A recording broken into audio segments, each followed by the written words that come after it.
오늘 우리는 여러 가지 모양으로 맞이하는 인생의 어려움 가운데 하나님이 어떻게 우리의 힘과 능력과 의지가 되어주시는가, 시편 56편 말씀을 가지고 주의 영원하신 팔을 의지해라는 제목으로 함께 말씀을 나누고자 합니다.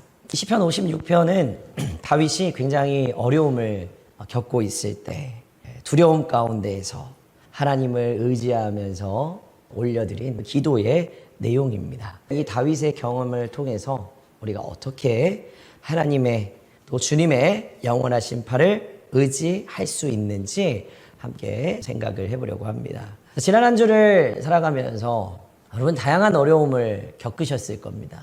직장에서의 어려움, 또 학업생활 하면서 오는 그런 어려움, 또 가정의 어려움들, 또 건강의 어려움, 그런 다양한 어려움들이 아마 지난 한 주 여러분의 삶 가운데 있었을 것입니다. 어려움이 생겨났을 때 여러분의 반응과 여러분의 대처는 어떤 것이었습니까? 아마 가장 먼저 다른 어떤 것보다도 내가 해결해 보려고 노력을 하셨을 거예요.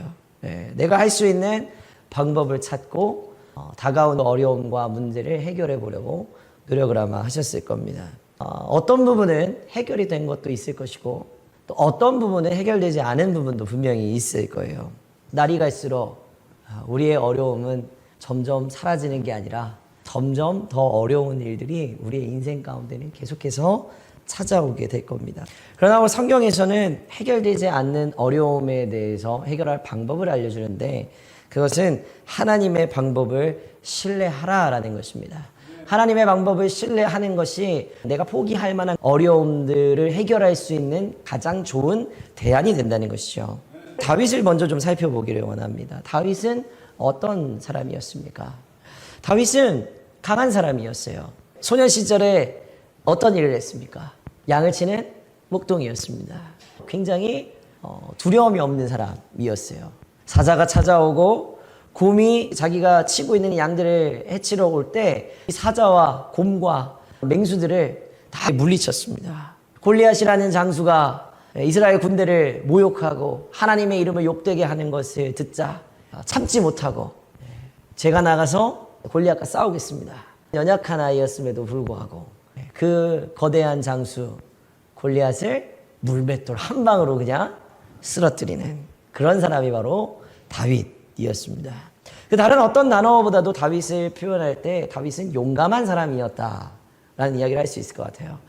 몸집도 작고 연약한 사람이었지만 용감하게 세상에 맞서 싸웠던 두려움 없던 사람이 바로 다윗이었습니다. 그런데 56편의 말씀을 보면 용감했던 다윗과는 좀 다른 모양이 나옵니다. 다윗의 고백이 굉장히 놀랍죠. 용감한 사람이었던 다윗이 어떤 고백을 하고 있습니까? 3절 말씀 보시면 다윗이 내가 두려워하는 날에는 이라고 고백을 합니다. 전혀 두려워하지 않을 것 같고 용감하기만 할 것 같은 다윗이 지금 내가 두려워하고 있습니다 라고 고백을 하고 있는 것이죠. 다윗은 도대체 그럼 무엇을 두려워했을까요? 시편 56편의 배경이 되는 말씀은요, 사울왕의 핍박을 받을 때입니다. 사울왕의 핍박을 피해서 다윗이 블레셋 지역의 가드라는 곳으로 도망을 가게 됩니다. 그리고 그곳에서 가드의 사람들에게 붙잡힐 위험에 처해 있었죠. 그래서 다윗은 실제로 이 가드의 왕을 굉장히 두려워했다고 이야기합니다. 왜냐하면 다윗이 용감하고 이스라엘 많은 사람들이 사울보다 다윗을 더 뛰어난 사람이라고 칭송하는 노래들을 부르고 있었거든요. 지금의 왕보다 더 뛰어난 사람이 다윗이라는 걸 이스라엘 사람들이 막 찬양하고 있는 것을 주변의 나라들도 알고 있었거든요. 가드라는 그 지역의 사람들도 다윗이 얼마나 위대한 사람이고 용감한 사람이라는 것을 알았기 때문에 다윗이 가드로 도망을 온다? 우리나라를 넘보려고 하는 계략일 수도 있다라는 그런 생각으로 이 가드 왕의 신하들이 다윗이 지금 계략을 꾸미고 오는 걸 수도 있습니다. 그러니 다윗을 죽여야 됩니다 라고 이야기를 하거든요. 그런 상황 가운데에서 두려운 거예요. 어딜 가도 내가 죽을 수밖에 없으니까 두려운 겁니다. 두려운 상황 가운데 있는 다윗이에요. 명백한 두려움 앞에 생명의 위협을 받는 상황 가운데에서 다윗이 할 수 있는 일은 하나였습니다. 그것은 하나님의 보호와 인도를 간절히 구하는 것이었죠. 방법이 없는 겁니다. 그래서 다윗은 하나님 지금 제가 두렵습니다. 제가 지금 이런 고난을 받고 있습니다. 그렇게 하나님께 솔직히 말씀을 드리면서 하나님의 신실하심을 신뢰하고 하나님을 찬양하기 시작합니다. 어떤 이유에도 불구하고 이제는 내가 다른 것을 두려워하지 않고 하나님만을 신뢰하고 하나님만을 믿고 나아가겠습니다. 고백하는 것입니다. 다윗은 사람들이 봤을 때도 강한 사람이었고 용기가 있는 사람이었지만 다윗도 한 인간에 불과했던 것이죠. 두려움을 느낄 때마다 다윗은 하나님을 신뢰했다는 것입니다. 이것이 다윗의 신앙인 것이죠. 우리의 인생에도 두려움이 올 때가 있습니다. 지난 한 주간에도 어떤 어려움 때문에 마음 가운데 두려움이 있었을 것입니다.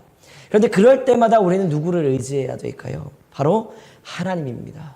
하나님은 우리의 피난처 되시고 우리가 어떤 상황에서도 평안을 누릴 수 있도록 우리의 마음과 우리의 생각과 우리의 환경을 다스려 주시는 분이시라는 것을 우리가 다시 한번 믿음으로 고백하게 되기를 소망합니다. 여러분, 삶의 도전과 어려움이 우리에게 닥쳐올 때, 우리를 덮어올 때 우리는 흔들리지 않는 피난처를 반드시 찾아야 됩니다. 진정한 해결은 어디에서 오느냐? 오직 하나님 안에서만 찾을 수 있는 거예요. 우리가 어려운 가운데 있다면 더 하나님을 신뢰하고 의지하는 귀한 믿음의 삶을 살아내기를 결단하시기를 부탁을 드립니다. 자, 우리 8절 말씀을 한 번 더 읽어보겠습니다.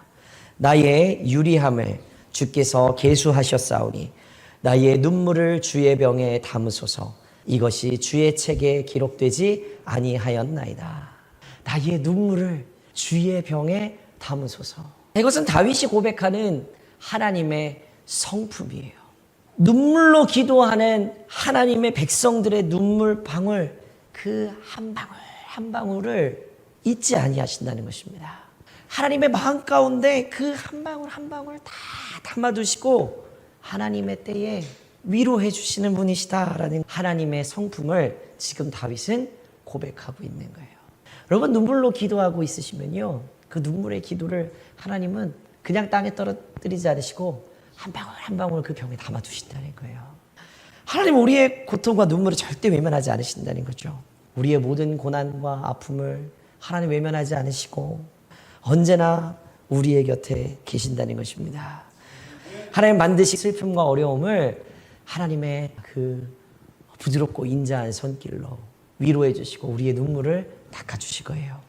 우리의 삶에 하나님께서 얼마나 신실하셨는지 기억해야 됩니다. 다윗이 지금 자신의 삶에서 하나님이 얼마나 신실하셨는가를 기억해내니까 이런 고백을 할 수 있는 거예요. 특별히 어려움을 만났을 때, 우리가 문제가 생겼을 때 더 그렇게 하나님의 역사를 기억해야 되는 것입니다. 지금 다윗이 문제가 해결돼서 지금 이런 고백을 하고 있는 게 아니거든요.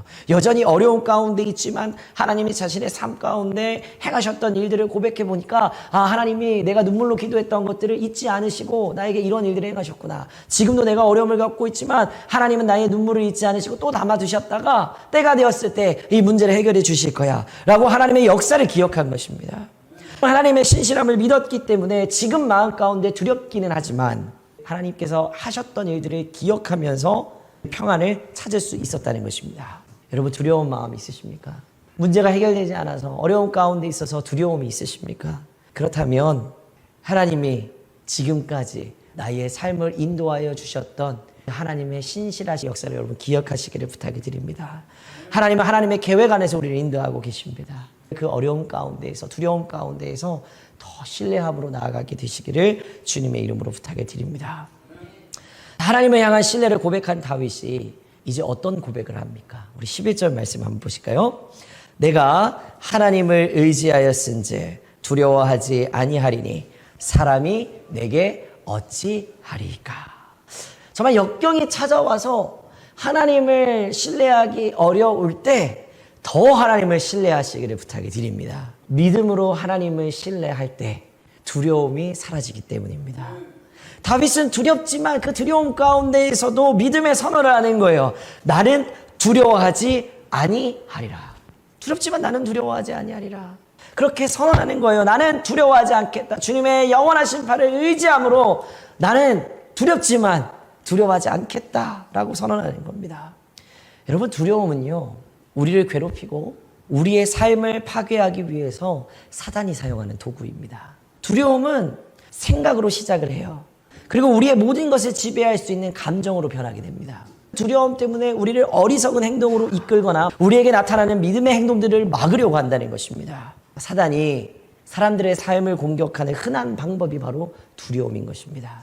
믿음의 사람들이 그리스도 예수 안에서 승리하지 못하도록 만드는 도구로 두려움이라는 것을 사용하는 거예요. 두려움은 믿음의 반대말입니다. 하나님은 우리가 믿음으로 우리의 삶을 걸어가기를 원하지만 사단은 우리가 삶을 살아갈 때 두려움으로 살아가기를 원한다는 것입니다. 우리가 믿음으로 살고 두려움에 지배되지 않을 때 우리는 주님의 영원하신 팔 안에 거하는 평안의 삶을 살아갈 수 있게 될 줄로 믿습니다. 여러분, 두려움은 조금 전에도 말씀을 드렸지만 생각으로부터 시작된다라는 것입니다. 잠언서 23장 7절 말씀에 보면 세 번역으로 이렇게 기록되어 있습니다. 무릇 그 마음의 생각이 어떠하면 그의 사람됨도 그러하니. 어려움이 생각났을 때 두려운 생각이 떠오르면 계속해서 그 사람은 부정적인 사람이 될 수밖에 없습니다.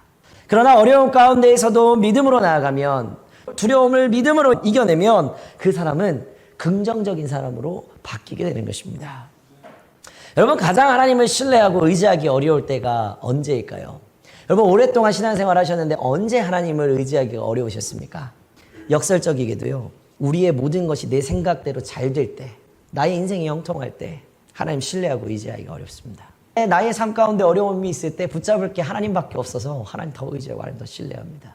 재정적으로 풍족하고 직장도 안정되고 학업도 잘 되고 건강도 좋고 아무 문제가 없을 때 역설적이게도 오히려 하나님을 신뢰하기가 더 어렵다는 것이죠. 여러분, 다윗의 인생을 살펴보면 어떤 때 다윗이 더 주님과 가까웠을까요? 오늘 우리가 읽은 이 56편의 배경이 된 다윗이 어려움을 겪고 있을 때였을까요? 아니면 사무엘하 11장 8절에 이렇게 기록되어 있거든요. 저녁 때 다윗이 침상에서 일어나 왕궁 옥상을 거닐다가 그곳에서 목욕하는 여인을 보니 그 여자가 심히 아름다워 보이는지라. 어떤 일의 배경이 됐는지 여러분 아실 거예요. 이때는 다윗이 권력도 있습니다. 부도 있습니다. 번영했어요. 영향력의 절정에 있는 큰 나라를 이룬 그때였습니다. 지금 하나님과 더 가까웠을까요? 아니면 큰 나라를 이루어서 사람이 우러러보는 왕의 자리에 이르렀을 때 그때 주님과 더 가까웠을까요? 자, 현실적으로 봤을 때는요, 권력과 부와 번영과 모든 것을 정말 많이 누리고 있는 그때가 가장 좋을 때 같어요. 그러나 다윗에게는 영적으로 가장 위험한 때였다라는 것을 기억해야 됩니다. 밧세바를 범하게 되는 결정적인 밤이 바로 이 사무엘하 11장이었습니다. 여러분, 그러면 우리는 무엇을 두려워해야 될까요? 마태복음 10장 28절에 예수님 말씀하십니다. 몸은 죽일지라도 영혼은 죽이지 못하는 일을 두려워하지 말고 영혼도 몸도 둘 다 지옥에 던져서 멸망시킬 수 있는 분을 두려워하여라. 세 번역에 기록이 되어져 있어요. 몸은 죽일지라도 영혼은 죽이지 못하는 사단을 두려워하지 말고 영혼도 몸도 둘 다 지옥에 던져서 멸망시킬 수 있는 분 하나님을 두려워하라는 것입니다. 두려워해야 할 대상은 세상이 아닙니다. 하나님을 두려워해야 되는 것입니다. 우리는 무엇보다 하나님을 두려워해야 되는 거예요. 하나님을 두려워하지 않는 결과가 세상에서 목숨을 잃는 것보다 더 큰 결과를 초래할 수 있다는 것을 기억해야 됩니다. 예수 그리스도를 의지해서 믿는 믿음의 결과는 영생이지만 하나님을 두려워하지 않아 믿음의 자리를 놓치면 그 결과는 멸망이라는 것을 우리는 기억해야 됩니다.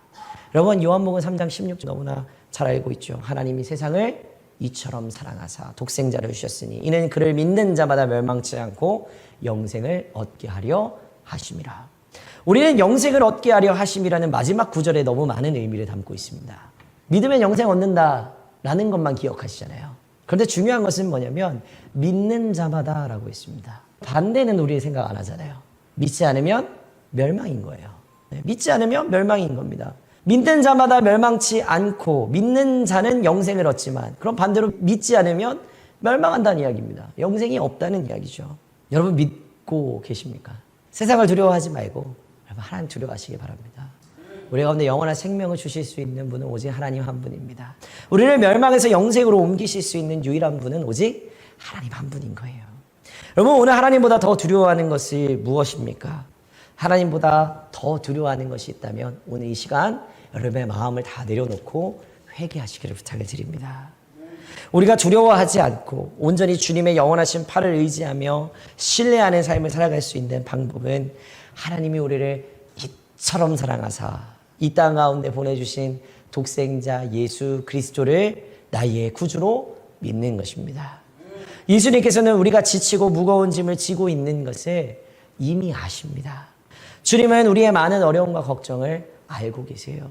주님 뭐라고 말씀하셨죠?